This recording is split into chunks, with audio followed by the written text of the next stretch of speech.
Hey everyone, welcome back, and today we're going to talk about how would an REBT therapist treat OCD. Rational Emotive Behavior Therapy, REBT, developed by Albert Ellis, is considered the original form of cognitive behavioral therapy, CBT. While both CBT and REBT focus on the link between thoughts, feelings, and behaviors, REBT places a strong emphasis on identifying and disputing irrational beliefs that lead to emotional distress and unhelpful behaviors. While treating obsessive-compulsive disorder, OCD, an REBT therapist would utilize the core principles of the ABCDE model to address specific irrational beliefs that fuel obsessions and compulsions. So here's how an REBT therapist might typically treat OCD. Education and understanding of the ABCDE model. A, activating event. The therapist would help the client identify the specific triggers or activating events that lead to their obsessions. For OCD, this could be an intrusive thought, an external object, a sensation, or a situation. For example, touching a doorknob, having a thought about harming someone. B, beliefs. This is the core of REBT. The therapist would then work with the client to uncover the irrational beliefs they hold about these activating events and their obsessions. For OCD, these often include masturbating or demanding. I must be 100% certain that I don't cause harm. I must feel completely clean. I must prevent this terrible thing from happening. Awfulizing or catastrophizing. It would be absolutely awful if I wasn't completely sure. I couldn't stand it if my intrusive thought meant something about me. Low frustration tolerance. I can't stand this anxiety, doubt, discomfort. And self-downing or other downing. If I don't perform this ritual, I'm a bad person.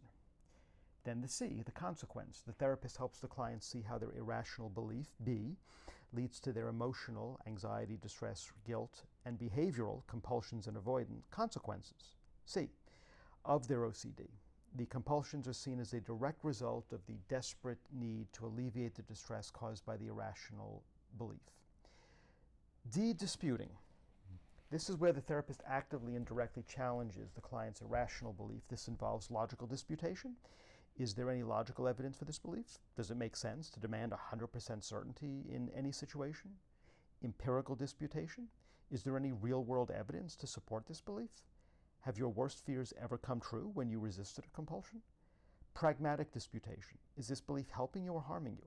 Is it leading you to the desirable outcome? And philosophical disputation. Challenging underlying philosophy of the demand for certainty or perfection. And then E, an effective new belief. Through disputation, the goal is for the client to replace their irrational beliefs with more rational, flexible, and self-helping ones. For example, I prefer to be certain, but I don't have to be. I can tolerate uncertainty. The anxiety is uncomfortable, but I can stand it.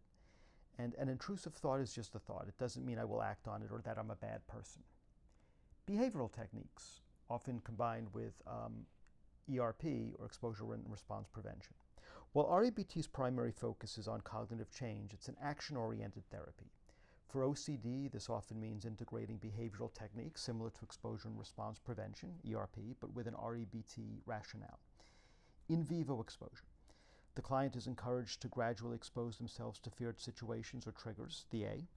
Response prevention. Crucially, they are guided to prevent themselves from engaging in their compulsions, C. The REBT therapist would frame this as an opportunity to dispute their irrational beliefs, B. That they must perform the compulsion to avoid catastrophe or intolerable anxiety. And acting against the irrational belief. By performing exposure and resisting compulsions, the client is actively demonstrating to themselves that their irrational beliefs are false and that they can tolerate discomfort and uncertainty. Right. Then there's unconditional self-acceptance, USA, and unconditional life acceptance, ULA. REBT also emphasizes developing unconditional self-acceptance, accepting oneself as a fallible human being, even with flaws and mistakes, rather than basing self-worth on performance or perfection. This is particularly important for OCD sufferers who often engage in self-downing due to their perceived bad thoughts or inability to control their compulsions. Similarly, unconditional life acceptance helps individuals accept that life is not always fair or easy, and that discomfort and uncertainty is inherent in parts of the human experience. This directly counters the I can't stand it often seen in OCD.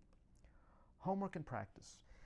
REBT is very much a do therapy. Clients are given regular homework assignments to practice disputing their irrational beliefs, engaging in exposure, and challenging their compulsive behaviors in their daily lives. This consistent practice reinforces their rational beliefs and weakens the irrational ones.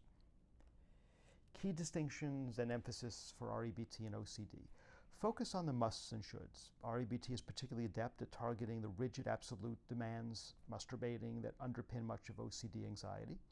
Philosophical change. Beyond just changing thoughts, REBT aims for a deeper philosophical shift in how the individual views themselves, others, and life's inevitable uncertainties. And direct and active disputation. The REBT therapist will be direct and confrontational in a therapeutic way in challenging the client's irrational beliefs, encourage them to rigorously question their own thinking. In essence, an REBT therapist would treat OCD by helping individuals recognize that their emotional distress and compulsive behaviors are not caused by their obsessions themselves, but by their irrational beliefs about those obsessions and the need to control them. By actively and vigorously disputing these irrational beliefs and then acting in ways consistent with more rational thinking through ERP, clients can learn to tolerate uncertainty, reduce their anxiety, and ultimately break free from the grip of OCD. So what do you think about REBT in treating OCD? Would that be the kind of therapy that you think would be useful? Let me know your thoughts in the comments, and I'll speak to you next time.